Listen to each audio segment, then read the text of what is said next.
Con el sistema semáforo podremos reactivar nuestra economía y seguir cuidándonos en la nueva normalidad. Conoce cómo funciona cada etapa. Cuando el semáforo de tu estado esté en color rojo, solo las actividades esenciales como la producción y venta de alimentos pueden trabajar con las medidas de prevención necesarias como la sana distancia y la sanitización. En naranja, se suman actividades no esenciales como hoteles y cines, pero solo a la mitad de su capacidad y siguiendo las medidas de prevención. Además, podremos acudir a los parques cuidando el 30% de capacidad. Si está en amarillo, las actividades no esenciales como restaurantes, hoteles y plazas podrán estar a un 60% de capacidad con las medidas de prevención. Finalmente, cuando esté en verde se podrá regresar a las clases presenciales, así como a los bares y gimnasios, cuidando las nuevas medidas sanitarias para evitar contagios. Para mayor información visita coronavirus.gov.mx. Juntos saldremos adelante. Gobierno de México.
Muy buenas noches, son las 19 horas de la noche con 1 minuto del jueves 6 de agosto de 2020. Estamos en el Palacio Nacional de México, en la Ciudad de México, y vamos a iniciar la conferencia de prensa diaria sobre coronavirus SARS-CoV-2 que causa la pandemia de COVID-19.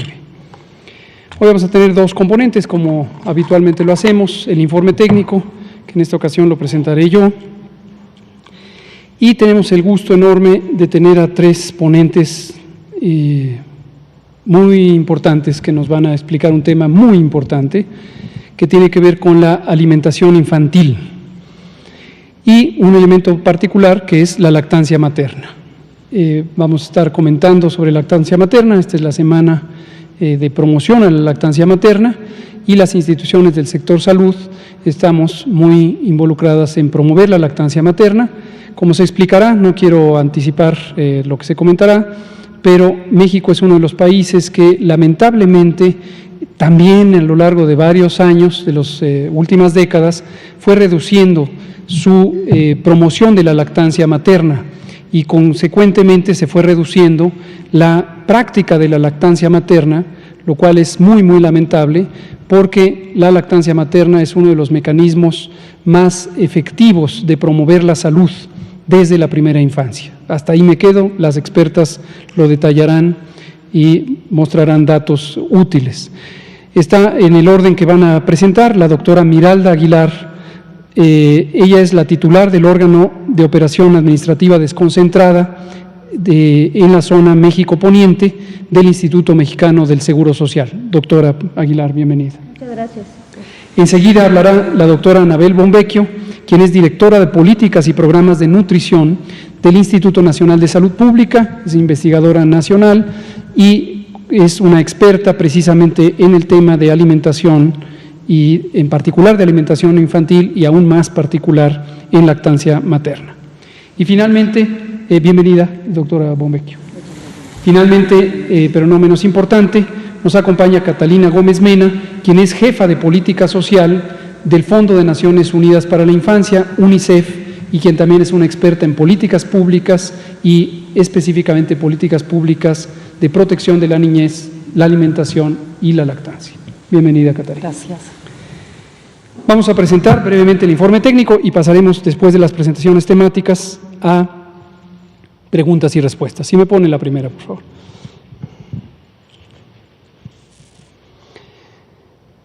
Hoy cumplimos 160 conferencias de prensa vespertinas y seguiremos todo lo que sea necesario para abordar no solamente el tema específico de la pandemia COVID-19, sino distintos temas de salud que, como se ha visto, se desprenden de la situación, de las lecciones aprendidas de esta pandemia y marcan la agenda de desarrollo del sector salud, la agenda de transformación de la salud pública en México.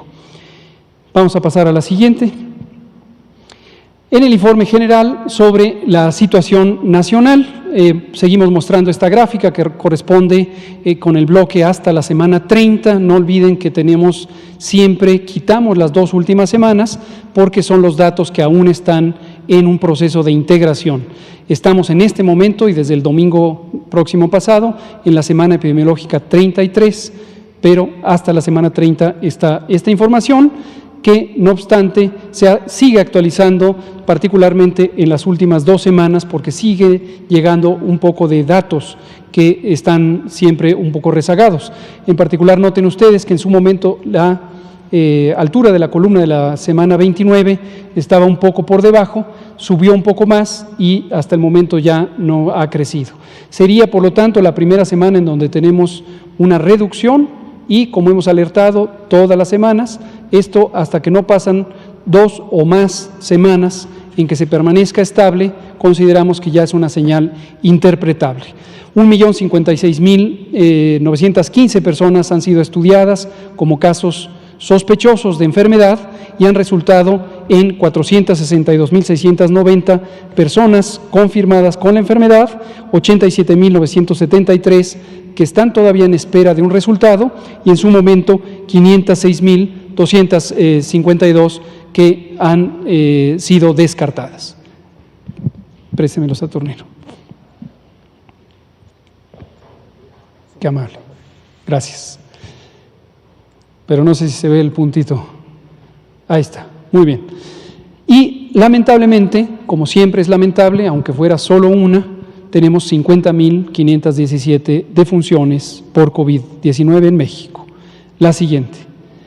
Cuando hacemos la estimación, tenemos esta curva que lo que interpretamos aquí, y es siempre la señal relevante, es la trayectoria que tiene, donde vemos ya 1, 2, 3 semanas consecutivas desde el punto de inflexión, con una reducción de 8% entre la semana 29 y la 30, y nuevamente estaremos en observación durante toda la semana de este último descenso, y es posible que, como ocurrió en la semana inmediata anterior, pudiera no ser tan grande la reducción al final de la semana 33.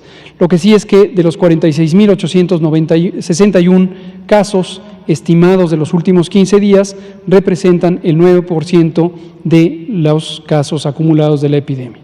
La siguiente. Y por último, en el panorama nacional, 43% de las 31.558 camas destinadas a la atención de personas con infección respiratoria aguda grave, el síndrome clínico de COVID, se encuentran ocupadas, dejando 57 aún disponibles, y en el orden de aparición de la ocupación nacional tenemos a Nayarit con 79% de ocupación, Nuevo León con 71%, Coahuila con 65, Tabasco con 59 y así en adelante. Destacamos a Tabasco, que hace 3 semanas estaba en una situación difícil y reaccionó inmediatamente el Estado, empezó a ampliar, instaló unidades temporales y logró liberar capacidad hospitalaria. La siguiente, por favor. En camas con ventilador, camas para personas críticamente enfermas, tenemos 38% de las 10.562 en este momento están ocupadas. Sigue aumentando la cantidad de camas que se destinan a COVID, la seguiremos ampliando tanto como sea necesario para no dejar a ninguna persona sin la posibilidad de tener una cama de atención. Nuevo León, Colima, son los 2 estados con la mayor ocupación en este momento, con 65 y 59% respectivamente. Le sigue Tabasco con 53, Zacatecas con 50 y así sucesivamente. Vamos a ver a continuación panorama de 3 estados y aquí lo que destacamos es la trayectoria que tienen estos estados que han tenido todavía ascenso, pero que empiezan a tener mesetas, empiezan a tener periodos de estabilidad. Ayer comentábamos que los vamos a presentar en bloque, ayer presentamos los estados que de manera continua han seguido ascendiendo, hoy estamos presentando estados que tienen mesetas, que tienen estabilidad. Y en el último bloque presentaremos aquellos que ya tienen un descenso claro y sostenido. El caso de Coahuila, con 16% de los casos confirmados y los sospechosos estimados como confirmados en los últimos 15 días, la trayectoria que se ve ahí, ascendente y con 1, 2, 3 semanas de estabilidad. La siguiente. Cuando lo vemos por los distintos municipios, vemos este patrón que es importante identificar. Usted en su localidad puede reconocer de acuerdo a donde viva, pero comentamos aquí también de interés público para todo el país. Tenemos distintos patrones de ocurrencia de la enfermedad. Hay estados en donde un solo municipio concentra la mayor cantidad de la epidemia activa y hay otros donde al momento en que algunos de los municipios ya van en descenso, empieza el ascenso epidémico en otros municipios. Al final el resultado neto es la curva epidémica del estado, pero la importancia es que estos distintos patrones de dispersión geográfica representan distintos retos o complejidades para garantizar la atención. Cuando se concentra en las zonas urbanas, en general es mucho más fácil que a través del proceso de reconversión hospitalaria se pueda facilitar y garantizar la atención. Cuando se dispersa en el territorio, particularmente en estados que tienen territorios grandes o orografías también complicadas, es más difícil garantizar la continuidad de la atención, porque se requieren otro tipo de servicios, por ejemplo, de desplazamiento de las personas, ambulancias. Y también es conocido, esto lo decimos menos frecuentemente, que a lo largo de muchos años no ha existido un modelo integral de procuración de servicios de traslado. Las ambulancias generalmente se compran y están disponibles en las instituciones de seguridad social nacionales, el IMSS, el ISSSTE, pero en las distintas secretarías estatales de salud hay distintas capacidades de atención en traslados, en ambulancias. Han proliferado, desde luego, distintas compañías privadas a lo largo de los últimos 15 años con calidades diversas y, en general, esquemas de regulación subóptimos. Y esto debe ser conocido porque también eso es parte del escenario con el que empezó México la epidemia de COVID-19. La siguiente, por favor. Aquí vemos la Ciudad de México, de la que hemos hablado mucho más, no por otra razón más que el hecho de que concentra la mayor cantidad de la epidemia, fue la que inició la epidemia y fue también la primera que empezó junto con Sinaloa y en su momento Quintana Roo con la fase de descenso. Lo que vemos aquí es cómo la curva epidémica, que es esta naranja, ya tiene este descenso progresivo y, esta es la curva de defunciones, de la positividad al virus, se lee con el eje del lado derecho, la positividad al virus va disminuyendo, llegó a estar en 50% y en este momento está en 34%. Mientras que la curva epidémica tiene esta meseta de la que hemos hablado, tuvo momentos de bajada, momentos de regreso y hemos utilizado a la Ciudad de México como un modelo virtuoso, un modelo muy conveniente en el que de una manera muy bien regulada se empieza a hacer el desconfinamiento y cuando hay repunte se da un poco de marcha atrás. Y luego eso da la oportunidad a nuevo desconfinamiento, si hay repunte se da marcha atrás, para que todas y todos tengamos la expectativa clara de que la epidemia, ese va a ser el curso que va a estar teniendo no solo en México, no solo en los 32 estados, sino es el que está teniendo en general en el mundo. La siguiente.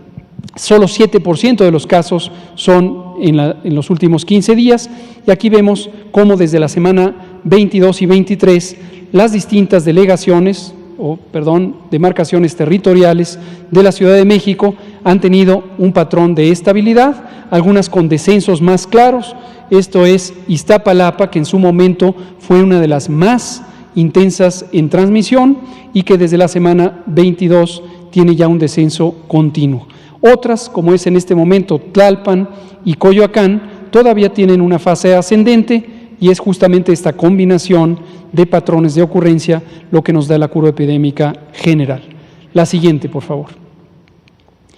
Y finalmente vemos aquí el caso de Durango, nuevamente la positividad en la línea anaranjada, se lee en el eje del lado derecho y tenemos 35-37% de positividad y la curva epidémica subió y desde la semana 26 tuvo un descenso y se ha mantenido en estabilidad. Consideramos que también el estado de Durango, que tiene algunas complejidades, por ejemplo, territoriales, por su proximidad en la zona de Gómez Palacio con Saltillo, comparte epidemia con Coahuila, pero el gobernador Rosas Aispuro y su secretario de Salud nos parece que han hecho un trabajo muy cuidado de lograr mantener el control epidémico en su estado, a pesar de las complejidades de compartir zonas metropolitanas de gran movilidad. Felicitamos al gobernador Rosas Aispuro, por supuesto.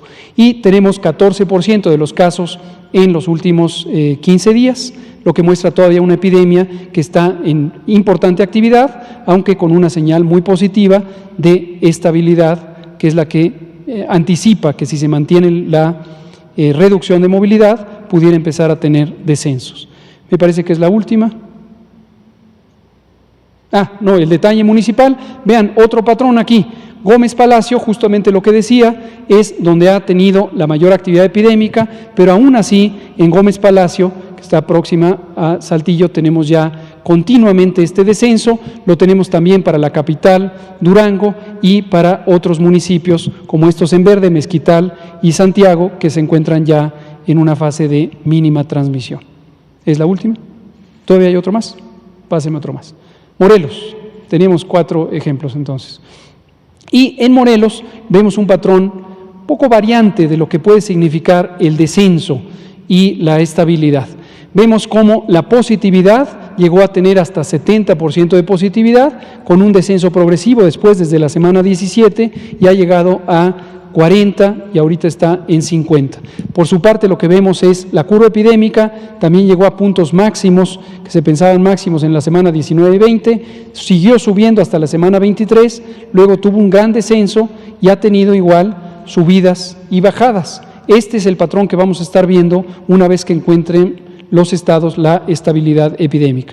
Vamos a ver por último los municipios de Morelos y vemos cómo Cuautla, Jiutepec, Cuernavaca son los que han dominado la situación. Veamos el caso de Cuautla, también descensos, ascensos, descensos, ascensos, y este es el patrón que va a continuar todavía por varias semanas. Pero en general, en resumen, con descenso. Si hubiera otro estado ya no lo presento, vamos a pasarnos a la parte temática para que haya tiempo de las presentaciones.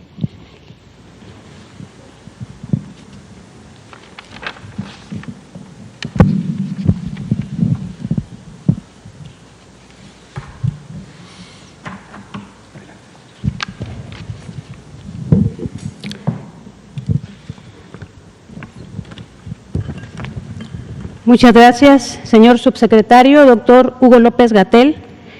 Muy buenas noches a todos y a todas.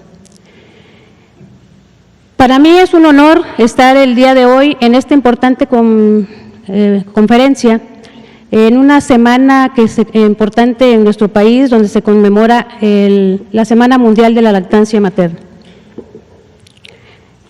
Soy la doctora Miralda Aguilar Patraca, soy médico especialista en medicina familiar y tengo 27 años de trabajar en el instituto. El tiempo que me ha permitido atender, educar, pero sobre todo promover la lactancia materna, el beneficio de la misma para las madres y sus recién nacidos.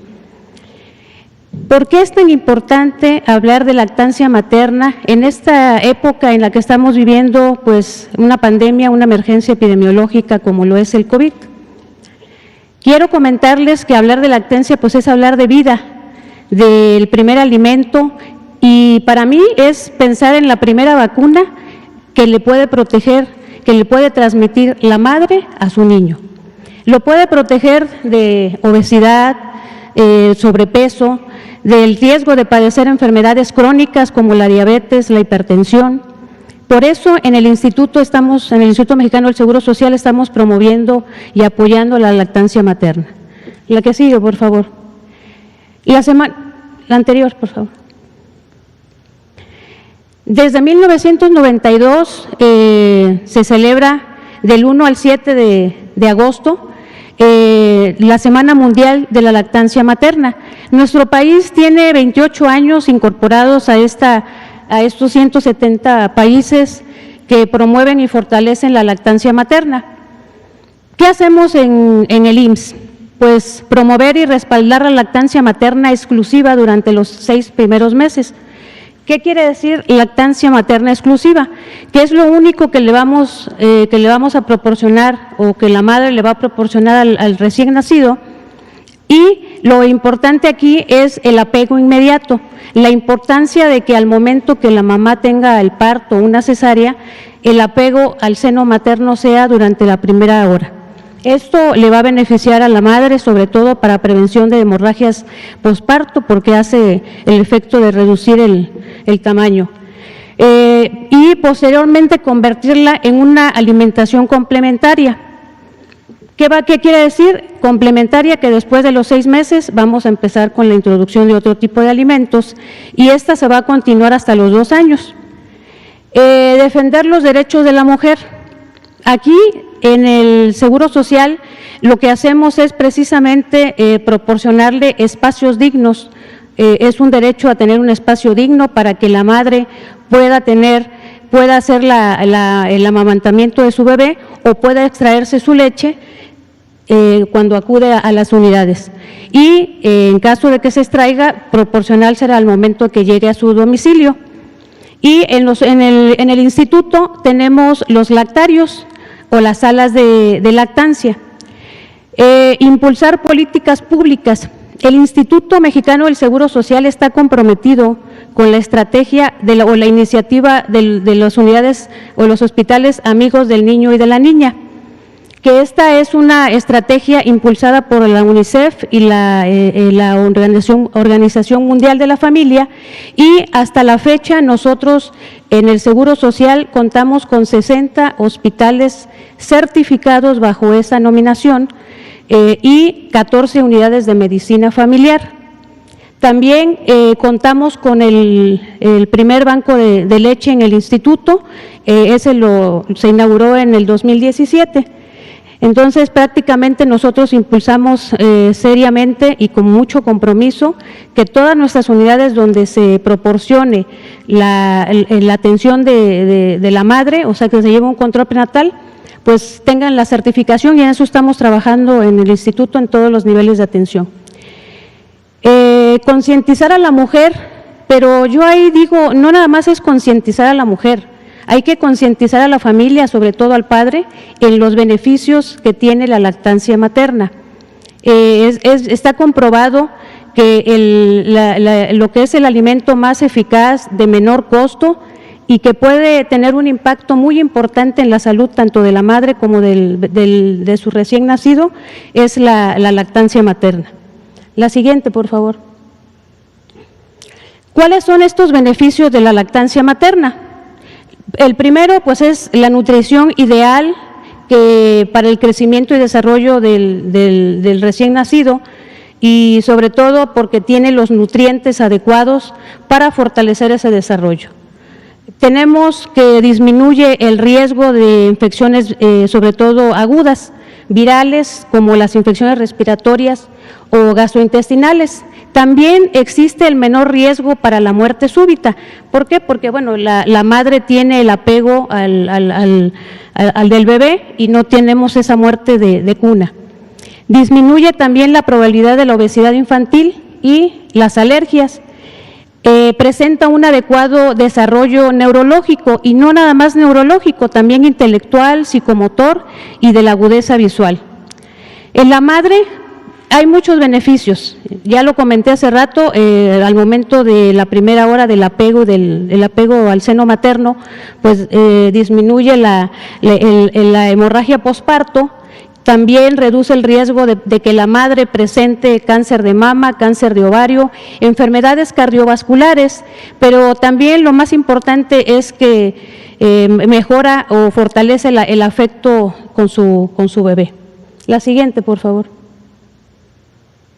¿Qué hemos hecho o qué hacemos en el Instituto Mexicano del Seguro Social para promover la lactancia materna? Nosotros en las unidades de medicina familiar tenemos las estrategias educativas de promoción a la salud. Tenemos dos estrategias que tienen mucho que ver con la parte de la lactancia materna. Uno es el embarazo Prevenims y el otro es Nutri-IMSS en el embarazo. Estas estrategias educativas son proporcionadas por un equipo multidisciplinario de salud, conformado por un médico familiar, la enfermera, lo que es la trabajadora social, la nutricionista, dietista.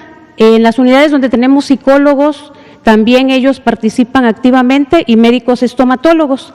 Entonces, las mamis, ahí se les enseñan las técnicas del amamantamiento, los beneficios de la lactancia, y cuando los pacientes, las embarazadas son enviadas a los segundos y terceros niveles, también ahí continuamos con el control prenatal y la promoción de la salud.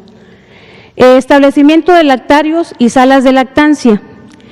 Tenemos en los 60 hospitales que han sido certificados en la iniciativa de unidades amigas de la niña y el niño, tenemos instalados los lactarios, y las salas de lactancia, que son espacios privados, confortables, que cuentan con las medidas de higiene, donde las madres que están en periodo de lactancia pueden ir ahí a extraerse su leche o a proporcionarle, no necesariamente las trabajadoras, pueden ser cualquier paciente que llegue o mujercita, tiene un espacio para poder amamantar. Nosotros tenemos 17 salas de lactancia, una en la sede de Reforma, la otra en la sede de Villalojín, el Hospital de Pediatría de la Unidad Médica de Alta Especialidad, y 14 en las unidades que han sido ya certificadas bajo el concepto de la nominación de unidad amiga del niño y de la niña. Tenemos el primer banco de leche, el único en el Instituto Mexicano del Seguro Social. Este fue inaugurado en el 2017, y ahí tenemos en el Hospital de Ginecología y Obstetricia número 4, Luis Castelazo Ayala, el primer banco de leche. La siguiente, por favor. Este banco de leche tiene principios u objetivos, que es promover, recolectar, conservar, pero llevar el control adecuado de la leche materna. ¿Qué quiere decir? Que en ese banco de leche se procesan bajo control de calidad, y la leche que se le otorga a los recién nacidos pues es de calidad y bajo los estándares establecidos. Tenemos dos tipos de leche materna: la homóloga, que es la que le da la madre a su hijo, y la heteróloga, que es la que dona una mujer y lo recibe el bebito o el recién nacido cuando la condición de la madre no lo permite. El año pasado, en el 2019, recolectamos 1,632 litros de leche materna. En este año pensamos que por la situación de la pandemia íbamos a tener, sin embargo, ha incrementado la donación de leche, y hasta la fecha tenemos en el primer semestre casi 1,000 litros de leche materna. Es importante comentarles que la gran mayoría son leche homóloga, mas sin embargo en este año recolectamos 70 litros de leche materna y fueron recibidos de leche materna heteróloga, o sea que las mamis iban y lo recibía otro producto. Fueron 21 niños favorecidos con ese tipo de leche. La siguiente. En este banco de leche ubicado en el Hospital de Ginecología y Obstetricia número 4, por la contingencia COVID se tuvo que hacer una reingeniería de procesos. Adecuarlos, primero es evitar aglomeraciones en los espacios, ese espacio donde las mamis van y donan la leche, normalmente caben de 13 a 15 mamitas o mujeres. En este caso, pues tenemos un máximo de 6 personas. Se establecieron horarios precisamente para evitar que haya aglomeraciones y solamente entra una persona a dejar la leche del banco. La siguiente, por favor. Creo que, como todos he sabido, la pandemia nos hizo, pues obviamente, tener diferentes actividades a través de videoconferencias, a través de las redes sociales y los medios informáticos. Y bueno, en el instituto no estuvo ajeno a toda esta situación y nosotros estamos llevando desde el día 1 de agosto, que inició la Semana Mundial de la Lactancia Materna, la difusión y la capacitación de, pues en este caso, las madres que están en periodo de lactancia, en algún momento las mujercitas que han tenido la fortuna o desean ser madres, pues una serie de sesiones educativas a través de las redes sociales del instituto y a las 10 de la mañana se llevan todos los días y bajo estas condiciones. El día de mañana cerramos la Semana Mundial de 2020 de Lactancia Materna con el tema mitos de la lactancia materna y las nuevas paternidades. Sin embargo, estas sesiones están en las redes sociales para que se puedan retransmitir. No quiero terminar esta intervención solicitándole a las madres que el mejor regalo que le pueden ofrecer o que se le puede ofrecer a un hijo es como la primera vacuna y que lo va a defender de que tenga en un futuro enfermedades crónicas como la diabetes y la hipertensión. No dejen de darle la oportunidad a sus hijos de darle lo más valioso y lo que le va a proteger para enfermedades crónicas. Muchas gracias. Gracias, doctora Ayala. Le pedimos enseguida a la doctora Bonvecchio si es tan amable de presentarnos.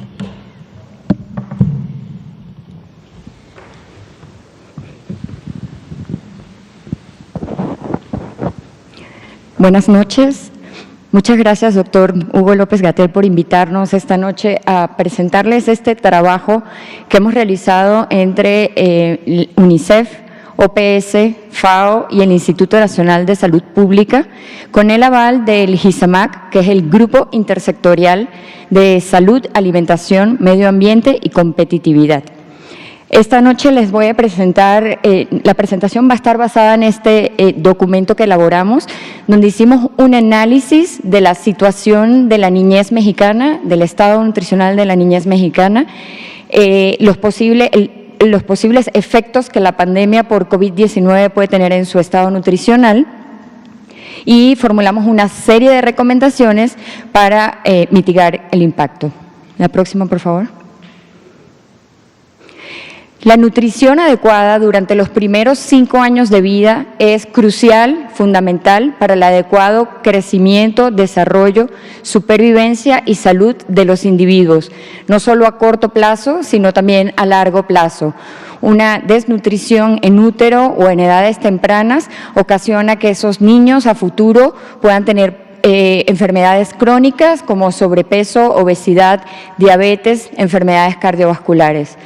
A su vez, la nutrición adecuada es una parte esencial del sistema, un componente esencial del sistema inmunológico de los individuos y, por lo tanto, su defensa contra las enfermedades, incluyendo COVID-19. Las personas que tienen desnutrición, sobrepeso, obesidad, diabetes, como han estado comentando en múltiples ocasiones aquí en la conferencia, tienen mayor riesgo de sufrir las formas más graves de la enfermedad por COVID-19. La próxima, por favor. México atraviesa esta pandemia en un contexto en el que más de la mitad de sus hogares tienen inseguridad alimentaria de varios tipos, dadas las desigualdades que venimos presentando a través de décadas. Entonces, más del 55% de los hogares a nivel nacional tienen algún tipo de inseguridad alimentaria, es decir, incapacidad de satisfacer sus necesidades mínimas de alimentación en un periodo determinado. Y esta situación es aún más grave en las localidades rurales, donde casi el 70% tiene algún grado de inseguridad alimentaria, según los datos de la encuesta de salud y nutrición del 2018. La próxima. La niñez mexicana enfrenta dos problemas. Enfrenta el problema de desnutrición crónica, que es cuando no alcanzan la talla recomendada para su edad, y enfrenta un problema cada vez más creciente de sobrepeso y obesidad. Según las últimas cifras, el 14.2% de las niñas y los niños menores de 5 años presentan desnutrición crónica o baja talla, y casi un 7% presenta sobrepeso y obesidad. Si vemos estas cifras en el grupo de edad escolar, que es de 5 a 11 años, es prácticamente el 35-36%. Entonces, realmente el problema se empieza a manifestar a edades tempranas y se agudiza a medida que pasan los años. Por lo tanto, podemos decir que antes de COVID, estas son cifras del 2018, 1.4 millones de niñas y niños mexicanos ya tenían un problema de desnutrición crónica y casi 663,000 niños y niñas tenían también un problema ya de sobrepeso y obesidad. Esto es importante porque estas condiciones, como lo comentaba en el inicio, aumentan la susceptibilidad de los individuos o de los niños a padecer a lo largo de su vida de todas estas enfermedades crónicas que hemos mencionado, es decir, sobrepeso, obesidad, diabetes. La próxima, por favor.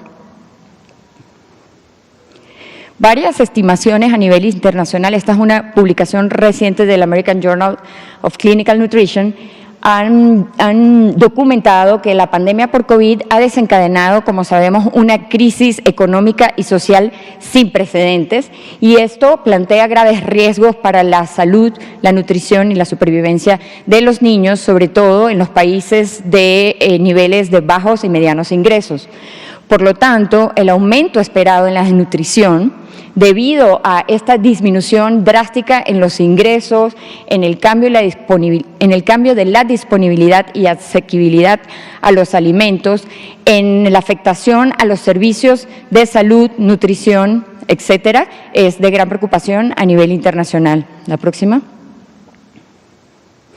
Para México también sabemos que esta crisis afectará principalmente a los grupos más vulnerables de población, es decir, a las personas que viven en condición de pobreza, a las mujeres, a las niñas y niños, en especial a los menores de 5 años y a los menores de 2 años. Y esto amenaza con revertir los avances en materia de desarrollo social que habíamos venido alcanzando a través de los años.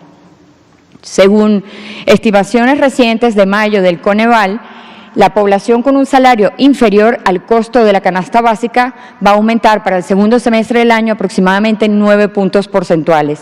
Y esto a su vez pues generará un aumento de la población en condición de vulnerabilidad, inseguridad alimentaria y pobreza. La próxima. Análisis que se han realizado de otras crisis financieras globales y también de la crisis del 2018 han documentado que estas situaciones de emergencias y crisis económicas agudizan o profundizan los problemas de inseguridad alimentaria, sobre todo en los grupos de población más vulnerables. Los altos precios de los alimentos reducen la diversidad y la calidad de la dieta y para algunos incluso la cantidad de los alimentos a los que acceden o los que están disponibles en el hogar. La próxima, por favor. Estas situaciones de crisis económicas y financieras ha llevado a que particularmente los grupos más vulnerables de población necesiten modificar su dieta o su alimentación y aumentan el consumo de alimentos ricos en energía, azúcar, sal, grasa, que son alimentos de poca calidad nutricional, y básicamente porque están ampliamente disponibles y en muchas ocasiones a bajo costo. De la misma forma, también se afecta o tienden a disminuir el consumo de alimentos frescos como frutas, verduras, alimentos de origen animal que son ricos en vitaminas y minerales y que ocasionalmente puede ser que aumente también, la razón es porque tienden a aumentar en algunos casos el precio de estos alimentos. La próxima. Entonces, esto se ha documentado en crisis anteriores, en la crisis del 2018 y crisis financiera global. La crisis que se espera por la pandemia de COVID, estamos esperando que realmente la situación sea igual o incluso el problema y la magnitud sea, el impacto en el problema nutricional sea incluso de mayor magnitud. El reporte global de nutrición también de 2020 documentó que los niveles de hambre y desnutrición podrían duplicarse durante esta pandemia y, por lo tanto, a medida que se toman las medidas para mitigar la propagación del virus y controlar la enfermedad, es necesario que se garantice la cantidad de alimentos suficientes, alimentos nutritivos suficientes para estos grupos vulnerables de población que serán los que principalmente se verán afectados. Entonces, considerando este panorama global y también este panorama en México, el 22 de julio los organismos antes mencionados nos reunimos e hicimos la presentación de este documento que pueden consultar en la página tanto del Instituto Nacional de Salud Pública como de UNICEF, FAO, OPS y del GISAMAC, y formulamos una serie de recomendaciones para mitigar el impacto de la pandemia en el estado nutricional de nuestros niños y niñas. Vale la pena destacar que varias de estas acciones ya están siendo llevadas a cabo por las diferentes instituciones que forman parte del GISAMAC, entre otros organismos. La próxima. Entonces, de las recomendaciones que formulamos en el documento, les voy a presentar 9 que son algunas de las más importantes. Lo primero es garantizar la cobertura de todas las mujeres embarazadas, niñas y niños menores de 2 años, que es el periodo crítico. Cuando hablamos de la susceptibilidad de los niños a este periodo vulnerable en los menores de 5 años, el periodo de los 2 años es el más crítico, ¿no? Entonces es importante garantizar su protección nutricional y esto puede hacerse a través de fortalecer y apoyar el recién creado programa de asistencia social alimentaria del Sistema Nacional DIF durante los 1000 días y tratar de garantizar que este grupo específico de población de los 1000 días reciban alimentos de origen animal, ricos en vitaminas y minerales o micronutrientes, incluyendo los otros alimentos que están contenidos en las canastas que ya distribuyen. Mantener y fortalecer la continuidad de los servicios esenciales de salud sexual reproductiva, incluida la atención al embarazo, parto, puerperio, y de la persona recién nacida durante y después de la pandemia. Ya la doctora Carla Berdichevsky ha venido varias veces también a presentar la continuidad de los servicios. Eso es importante que se comunique a la población, no solo pues a nivel federal, sino a nivel de todos los estados, porque UNICEF a inicio de la pandemia estimó a nivel global que los servicios esenciales de nutrición y algunos de salud podían afectarse hasta en un 30% por las medidas de contingencia aplicadas por la pandemia. La próxima, por favor. En cuanto a intensificar las acciones para promover, proteger y apoyar la lactancia materna y la alimentación complementaria.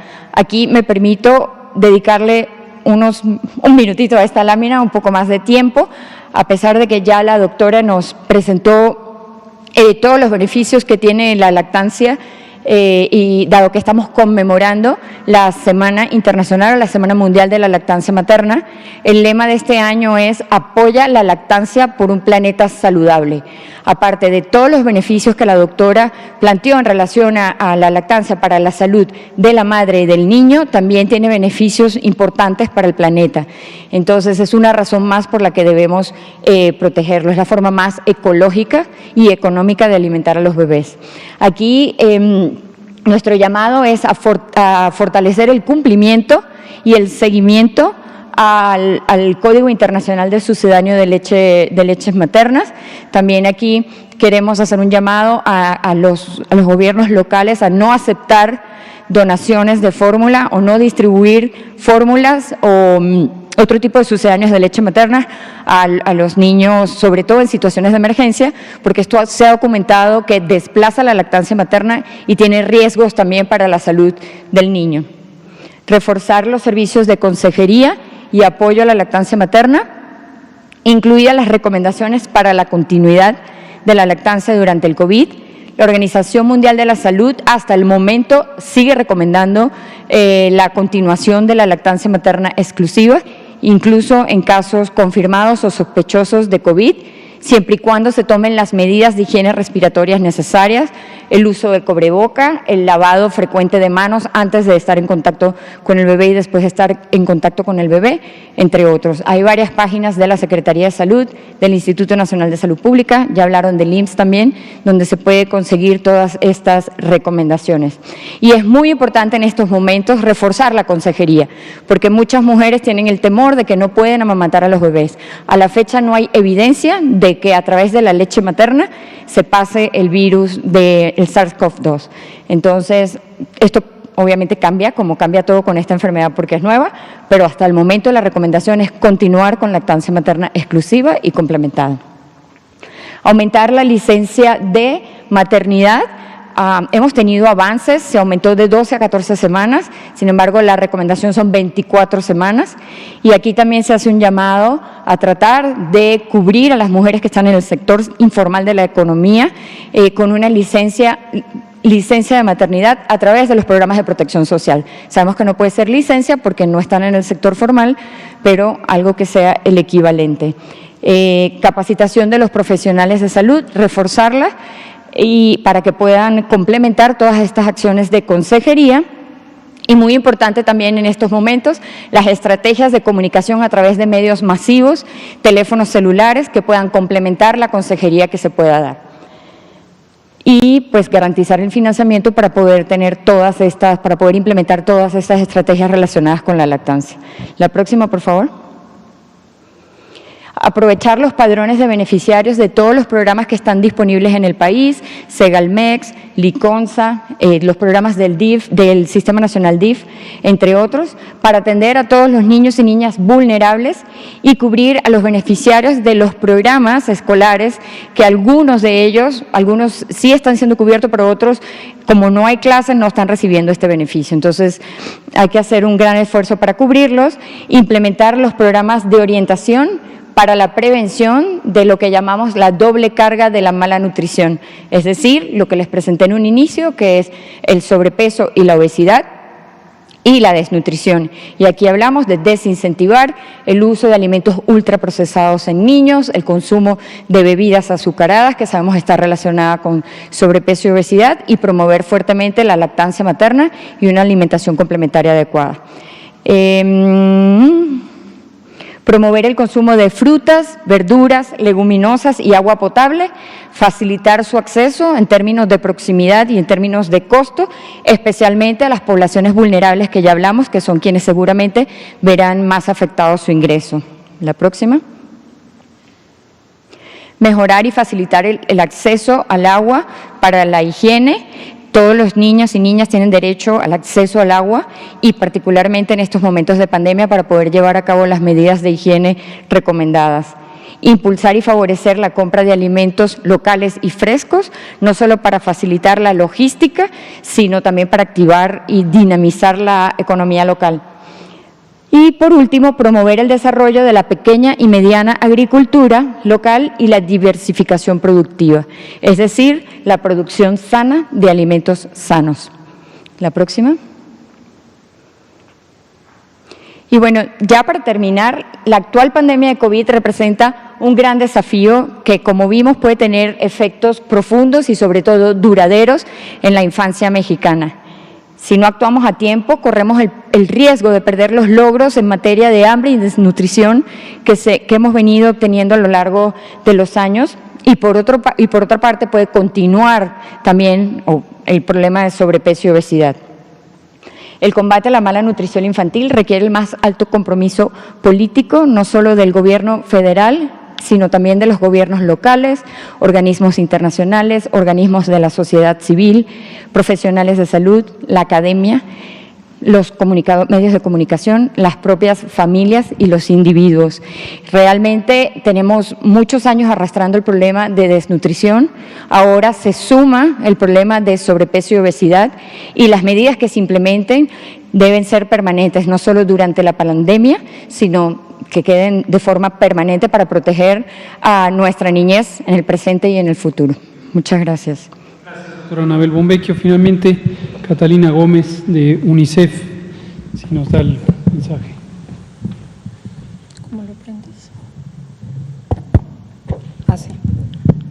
Bueno, primero que todo, muchísimas gracias al doctor Hugo López-Gatell por darnos estos minutos en nombre de UNICEF, OPS y FAO, quienes somos instancias de Naciones Unidas trabajando muy cercanamente con el Gobierno Nacional en la prevención de la mala alimentación de niños, niñas, adolescentes en México.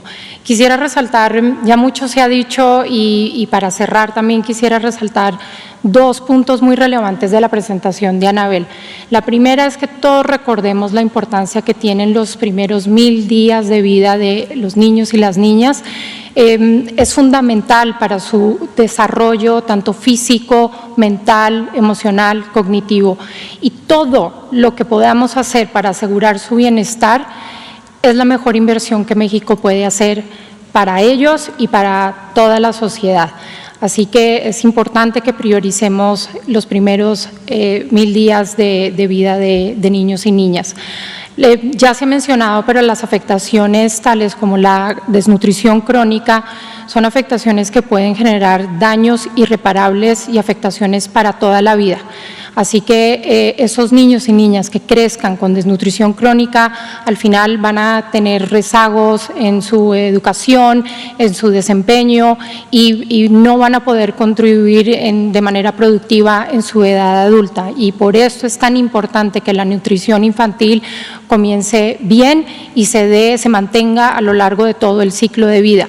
Ya se ha mencionado mucho sobre la lactancia materna, así que no me detendré en ella, pero recordemos que es importantísimo que sea exclusiva durante los primeros 6 meses de vida y que luego se acompañe durante los 2 primeros años.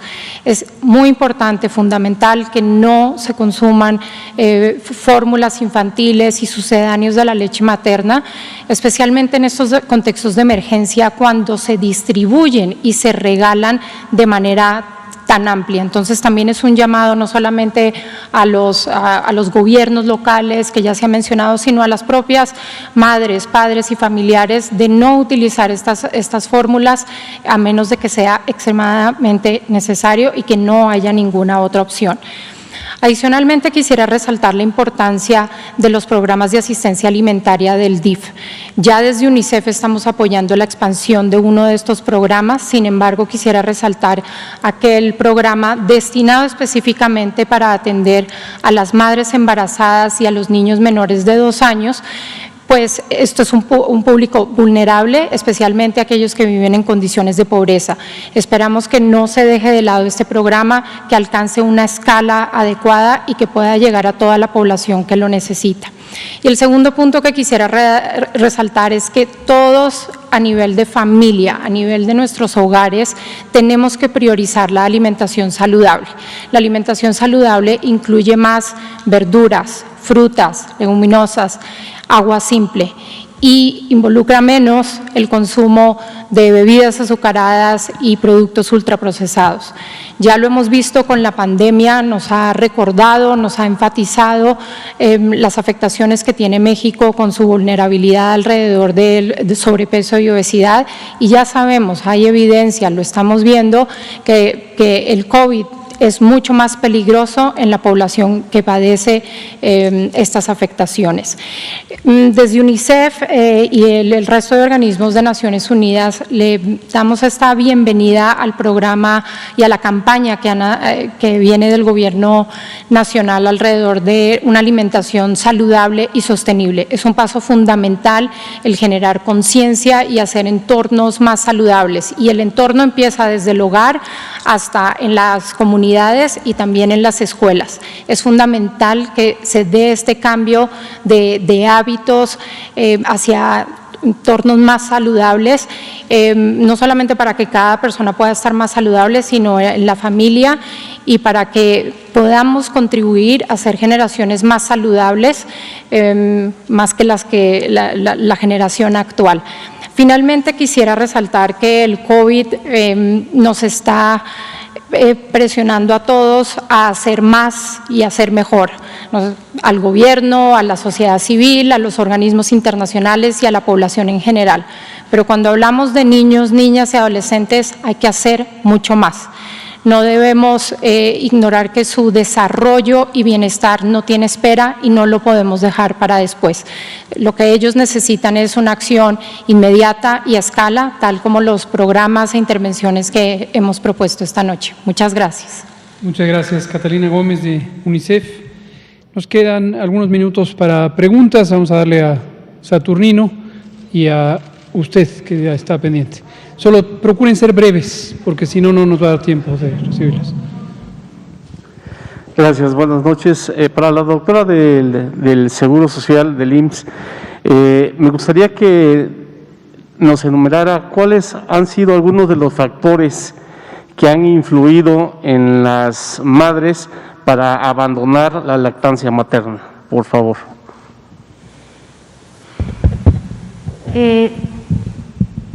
¿Sí se escucha? Sí. Sí, se escucha, perdón.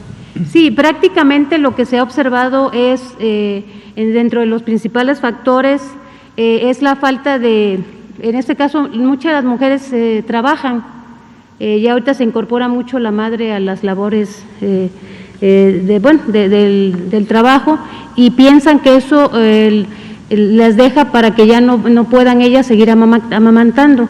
Entonces, esos han sido los principales factores, porque de hecho se han hecho encuestas en relación por qué la madre deja de darle el amamantamiento al bebé.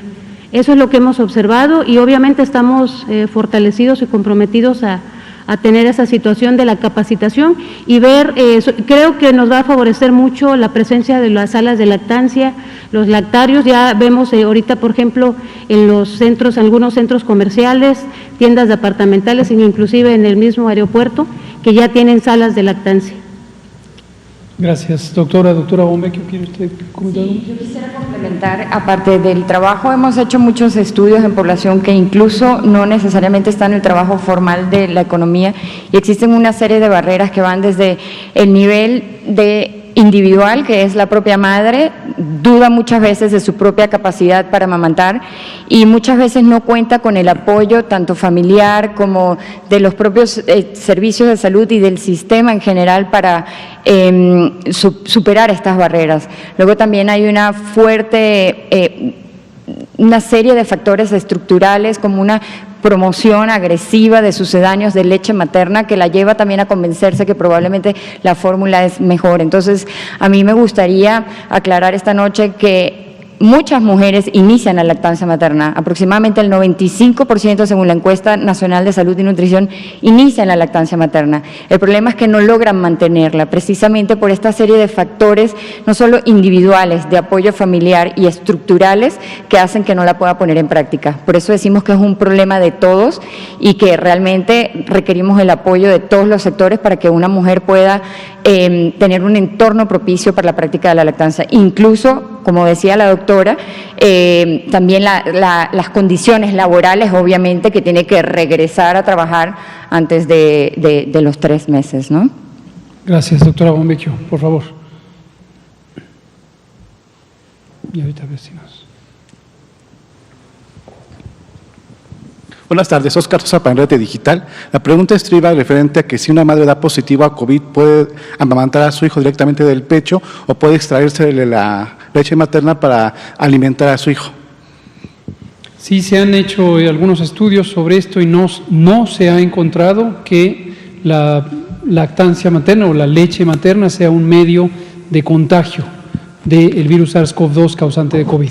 Sin embargo, es recomendable que se usen las protecciones de la vía respiratoria. Como ya se comentaba, la madre lactante debe procurar lavarse las manos antes de tomar al hijo, ponerse el cubrebocas durante el acto de la lactancia y después mantener siempre los cuidados de proximidad con respecto al hijo. Gracias. Rivelino, por favor. Buenas noches, doctoras. Buenas noches, doctor. No creo que den tiempo para 2 preguntas. Voy a hacer una nada más al doctor Gatell. La otra por mañana. En el presupuesto de egresos de la Federación 2019, el total del gasto, bueno, del presupuesto para los principales organismos de salud, Secretaría de Salud, Seguro Social, ISSSTE, INSABI, es de 1.4 billones de pesos. Hay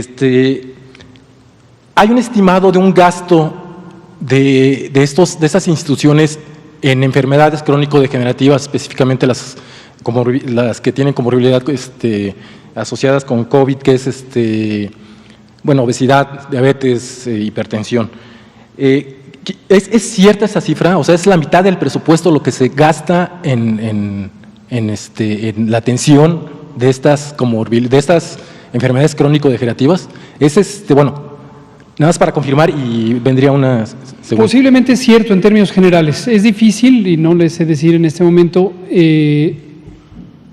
identificar exactamente partidas presupuestales para la atención de enfermedad crónica, porque no se organiza así el gasto se organiza, o el presupuesto se organiza por las acciones orientadas a la salud, tanto de prevención, de atención, de rehabilitación, la conservación de la infraestructura, obviamente los salarios, etcétera, y no se hacen partidas presupuestales por tema, excepto desde luego en los programas preventivos que sí tienen asignaciones presupuestales específicas, pero aún así los programas preventivos se componen de múltiples actividades. Ahora, conociendo que las enfermedades crónicas no transmisibles son una parte muy sustancial del perfil de morbilidad y de mortalidad en México, y que son además enfermedades característicamente de larga duración, es posible que sí, quizá más de la mitad del gasto público en salud tenga que ver con la atención y la prevención y las consecuencias de las enfermedades crónicas. Ahora, poniéndole nombre, Grupo FEMSA en 2019, en su informe anual, Grupo FEMSA Coca-Cola tuvo ganancias por 506,000 millones de pesos. Grupo Bimbo, 2019, ganancias por 292,000 millones de pesos. ¿Han aportado algo ellos para combatir, para enfrentar estas enfermedades, para combatirlas, a través de sus fundaciones, para apoyar anualmente y en la pandemia? Digo, aunque sea con cubrebocas, con pruebas, que es lo que estos grupos también exigen. Sí. ¿Han apoyado? No que yo conozca, por lo menos no de manera directa hacia la Secretaría de Salud, y consideramos además, esto es algo muy conocido en el mundo, hay estándares internacionales de prevención y protección de las políticas públicas respecto al conflicto de interés. Siempre se ha considerado como inconveniente que los actores económicos que tienen que ver con las causas de un daño para la salud puedan ser legítimamente donantes directos del gasto en salud o el gasto en prevención. Ejemplos muy notorios a lo largo de la historia de la salud pública está la industria del tabaco, que a través de donativos o inversión en los servicios de salud ha tergiversado completamente las agendas de salud, ha afectado las políticas públicas, ha disminuido la capacidad gubernamental de ejercer la vigilancia y control de las políticas públicas, y por eso en instrumentos jurídicos internacionales como el Convenio Marco para el Control del Tabaco, explícitamente se establece que no deben recibir los gobiernos donativos o patrocinios de cualquier naturaleza de la industria tabacalera. Semejante, ya lo mencionó la doctora Bonvecchio, el Código de Comercialización de los Sucedáneos de la Leche, establecido desde 1981 y del cual México forma parte, esto está auspiciado por la Organización Mundial de la Salud, explícitamente indica que no se deben recibir donativos de sucedáneos de la leche en las instituciones públicas de salud.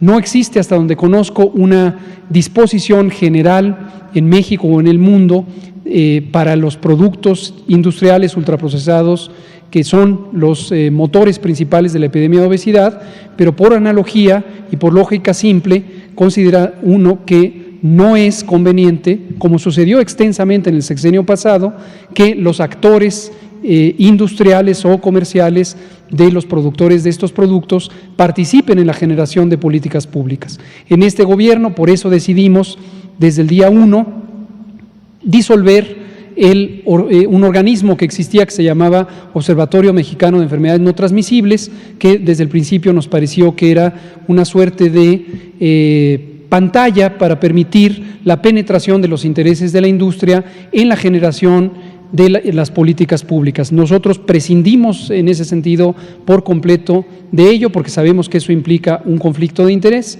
y en su lugar creamos, como ya se ha mencionado, el Grupo Interinstitucional de Salud, Alimentación, Medio Ambiente y Competitividad, GISAMAC, que es el foro gubernamental transversal con el que precisamente construimos, elaboramos, implantamos y vigilamos estas políticas públicas por un sistema agroalimentario saludable, justo, sostenible y competitivo.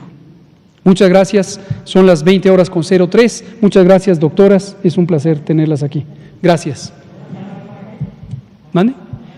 Mañana no hay viaje, vamos a esperar, queda pospuesto. Y el sábado vamos a hablar de lactancia nuevamente. Gracias.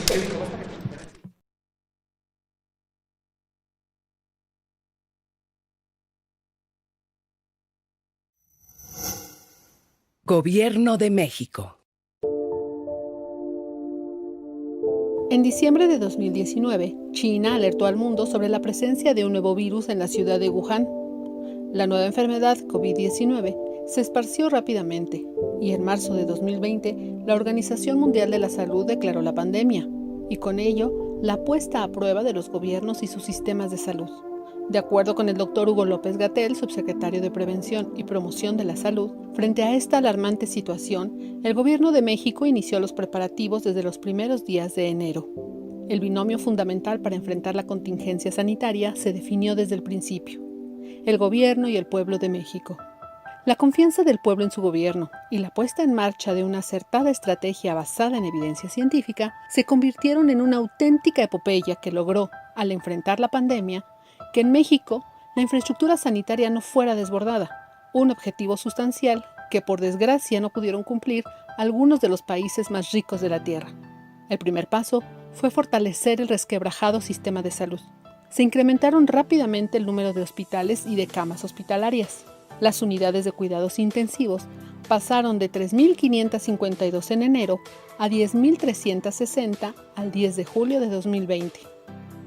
El personal de salud se incrementó en 47.039 personas.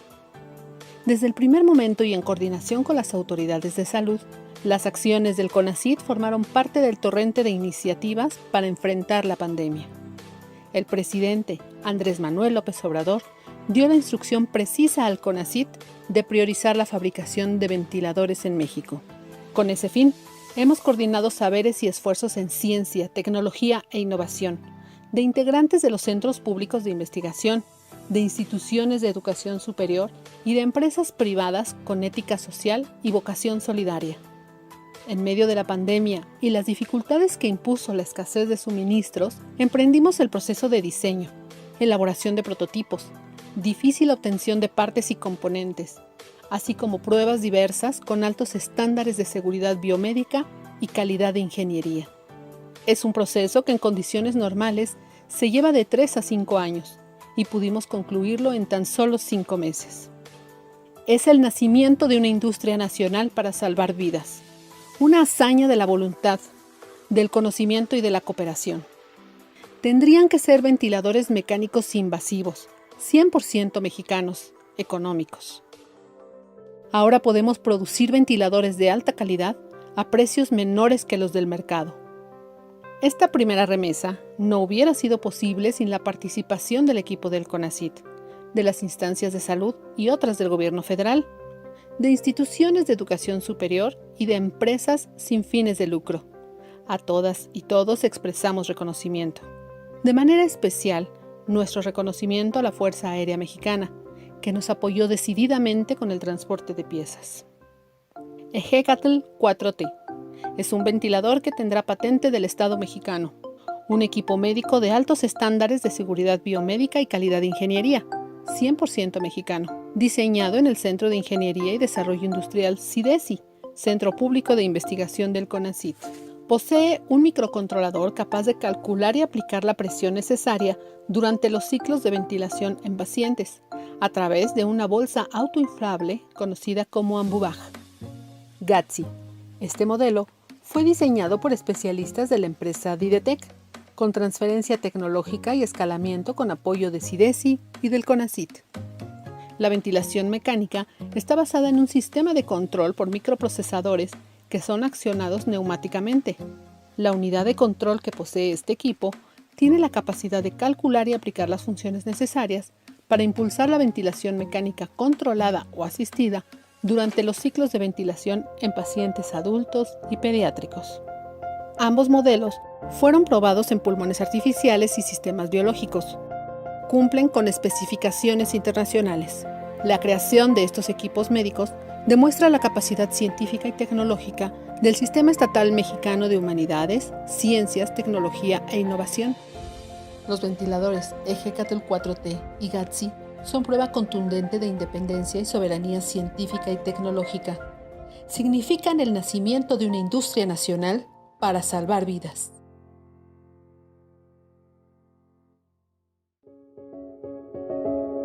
CONACYT, Ciencia por México.